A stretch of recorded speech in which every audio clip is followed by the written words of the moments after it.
প্রিয় BA second সেমিস্টারের ছাত্রছাত্রীরা, তোমাদের যাদের এডুকেশনে জেনারেল পেপার রয়েছে এবং যাদের মাইনর পেপারে এডুকেশন রয়েছে, তাদের জন্য আজকের এই ভিডিওটি অত্যন্ত গুরুত্বপূর্ণ। আমি প্রিভিয়াস ভিডিওতে তোমাদের একটি 10 নম্বরের গুরুত্বপূর্ণ প্রশ্ন, যেটি আসার সম্ভাবনা 99%, সেরকমই একটি প্রশ্নের সম্পূর্ণ টু দি পয়েন্ট অ্যান্সার নিয়ে আলোচনা করে দিয়েছি এবং তার পিডিএফ নোটস তোমরা কীভাবে পাবে সেটিও বলে দিয়েছি। তো যারা এখনও সেই ভিডিও দেখোনি, অবশ্যই সেই ভিডিও দেখে নেবে, তার ভিডিও লিঙ্ক এই ভিডিও ডেসক্রিপশানে তোমরা পেয়ে যাবে।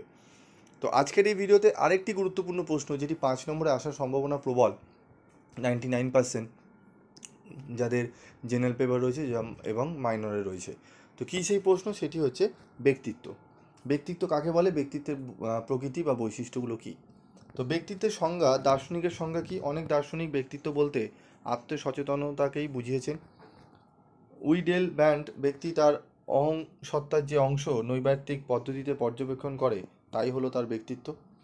জৈব সামাজিক সংজ্ঞা, মনোবিদ মেয়ের মতে অন্য ব্যক্তিরা যেভাবে কোনো ব্যক্তির প্রতি প্রতিক্রিয়া করে তার উপর ব্যক্তির ব্যক্তিত্ব নির্ভর করে। ওয়ার্থের মতে ব্যক্তিত্ব হলো ব্যক্তির সামগ্রিক আচরণের সামগ্রিক প্রকৃতি। ম্যাকডুগাল এর মতে ব্যক্তিত্ব হলো কতগুলি সহজাত প্রবৃত্তির ক্রিয়া।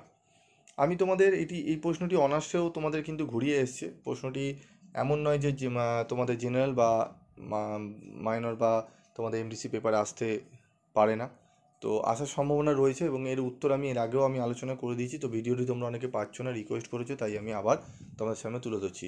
যেগুলো দেখবে আমি সিঙ্গেল ভিডিও তোমাদের অ্যান্সার বলে দিয়েছি, সেগুলো কিন্তু কোশ্চেনগুলো দেখবে একদম সেগুলো বসিয়ে দিয়েছে তোমাদের অনার্সে, ঠিক আছে?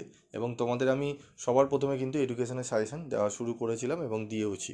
সেখান থেকে 100% কোশ্চেন কমন এসছে, মিলিয়ে দেখে নেবে। সেগুলি অন্যান্য জায়গায় সমস্তরা সাজিয়ে গুছিয়ে কপি করে দিয়ে দেওয়া প্রবণতা রাখে, ঠিক আছে? তারা দেয়। তো আমি সেটা বলছি না, আমি বলিও না যে আমার থেকেই কপি করছে। বিভিন্ন বই রয়েছে, তারাও ইয়ার অ্যানালাইজ করে দেয়, প্রত্যেকে তাই করে, ঠিক আছে? তো আমি এটা বলতে পারি না যে আমার থেকেই করছে। কিছু কিছু রয়েছে যারা বিজ্ঞবান, যারা মনে করে আমি একাই পারি, ঠিক আছে? মানে কনফিডেন্ট থেকে ওভার কনফিডেন্ট হয়ে যায়। আমি তোমাদের একটা পার্থক্য বলেছিলাম আগের ভিডিওতে, যে কনফিডেন্ট হচ্ছে আমি পারি, হ্যাঁ, ওভার কনফিডেন্ট হচ্ছে আমি একাই পারি, আর কেউ সবাই পারে না। এই ভাবাটা অনেক সময় ভুল হয়ে যায়, ঠিক আছে? সবাই পারে, সবাই পড়েছে, শিক্ষিত, ঠিক আছে? ডিগ্রি অর্জন করে তবেই এখানে ইউটিউবে ভিডিও করতে এসছে। তো যাই হোক, মূর্খের মতো কিছু লোকে কথা বলে, তো সেগুলো নিয়ে আর আলোচনা করে লাভ নেই। তোমরা পড়াশোনায় ফোকাস করবে, আর দেখবে যারা বেশি সমালোচনা করে, ম্যানিপুলেট করে, সে সমস্ত চ্যানেল থেকে একটু দূরে থাকবে। আখিরে তোমাদেরই ভালো হবে। আলফোর্ড এর মতে ব্যক্তিত্ব হলো পরিবর্তনশীল জৈব মানসিক সত্তার সমন্বয়, যা অভিযোজনমূলক আচরণে তার নিজস্বতা প্রকাশে সহায়তা করে। ব্যক্তিত্বের প্রকৃতি। ব্যক্তিত্ব হলো চিরগতিশীল সংগঠন। ব্যক্তির বিভিন্ন কর্মের ও আচরণের মাধ্যমে ব্যক্তিত্ব প্রকাশ পায়। ব্যক্তিত্ব শুধুমাত্র কতগুলি উপাদানের সমন্বয় নয়, ব্যক্তিত্ব হলো বিভিন্ন উপাদানের পারস্পরিক ক্রিয়া প্রতিক্রিয়ার ফল। ব্যক্তিত্বের মূল ভিত্তি হলো আত্মসচেতনতা ও আত্মনিয়ন্ত্রণের ক্ষমতা। ব্যক্তিত্ব পরিবর্তনশীল ও বিকাশমান হলেও ব্যক্তিত্বের একটি স্থায়ী সংগঠন আছে। দৈহিক ও মানসিক উভয় প্রক্রিয়া থেকেই ব্যক্তিত্বের উপাদানগুলি জন্ম নেয়।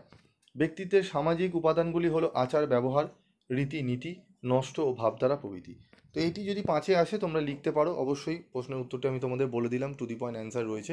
এবং তোমাদের দেখবে আমি যখন সিলেবাস বলেছিলাম একদম সবার প্রথমে, তখন আমি বইয়ের নামও বলে দিয়েছিলাম। অনেকেই তোমরা সেই টেক্সট বই কিনেছো, সেই টেক্সট বইয়ের মধ্যেও রয়েছে, তবে অনেকটা বড় রয়েছে, তোমরা কতটা কি লিখতে পারবে সেটা বুঝতে পারছো না, যার জন্য আমি তোমাদের নোটস আকারে করে দিলাম। এবং প্রত্যেক টিচারেরই বই নেবে, বই নিয়েই করে। বই ছাড়া কোনো টিচারই বলতে পারে না যে আমি বই ছাড়া পড়িয়ে দিচ্ছি। আমার মাথায় সমস্ত কিছু আছে, আমি বিশ্ব ব্রহ্মাণ্ড থেকে সমস্ত ডেটা নিয়ে এসে আমি করে দিচ্ছি, এটা হয় না, সম্ভব নয়, ঠিক আছে? তো যারা বলে তারা জানি না কোন বেসে বলে, কোন জগৎ থেকে বাস করে। তো যাই হোক, তোমরা ভিডিওটি ভালো লাগলে অবশ্যই বন্ধুদের মধ্যে শেয়ার করে জানিয়ে দেবে। আজকের মতো এটুকুই।